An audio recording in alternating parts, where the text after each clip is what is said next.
Hey Sparkies, I hope that you had a fantastic Christmas break, and I am so glad that we are back together again. We are going to start off the new year with a Bible biography about the prophet Elijah. Now remember, God used prophets to give his message to the people. And Elijah was one of the prophets that God used to give his message to the Israelites, who were his chosen people. I've done a lot of studying about Elijah just over the years, and I think he had an absolutely amazing life. So God sent Elijah to the king of Israel named King Ahab to tell him that it was not going to rain for 3 years. Elijah was part of the very first resurrection that is recorded in the Bible. Elijah was part of a huge showdown with 450 prophets of the false god Baal. And in God's power, of course, Elijah had a huge victory. I mean, he just got used in some really amazing ways.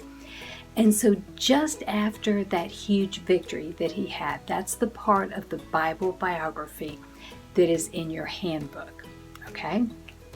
Now, if you want to go to the Bible and read it, Elijah's Bible biography is found in the book of 1 Kings in chapters 17 through 19, and then again in 2 Kings in chapters 1 and 2, all right?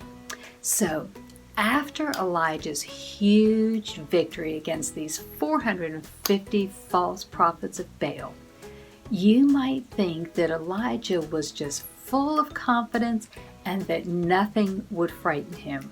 But that is not what happened.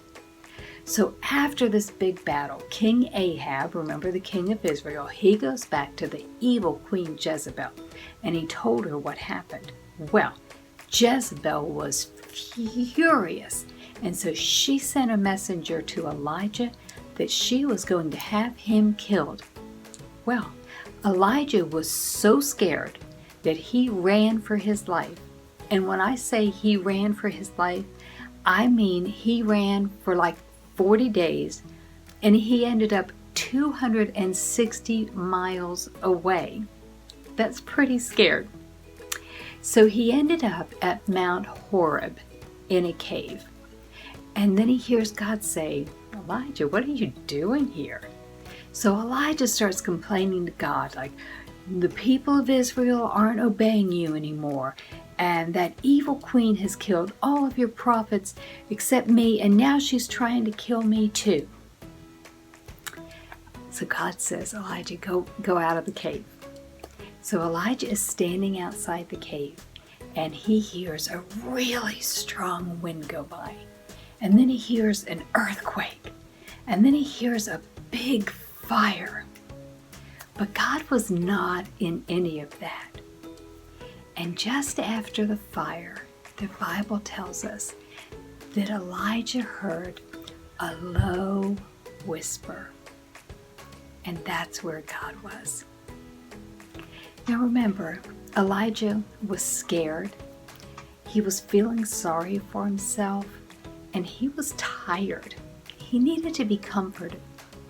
Now I don't know about you, and I don't know about Elijah, but when I'm scared or feeling sorry for myself or I'm tired, loud noises are not comforting to me.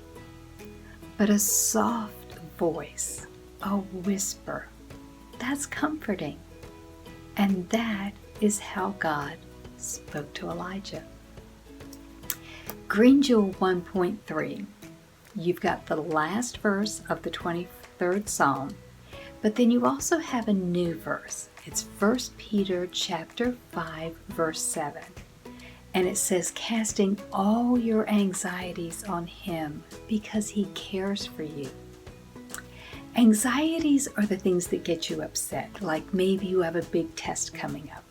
Maybe your family is moving. Maybe somebody you know is sick, okay? All those things that get you upset. Talk to God about it. God loves you. and He cares about you. And did you know that Jesus said, I am with you always? So are you feeling scared? Jesus is with you always. Are you feeling anxious about something? Jesus is with you always.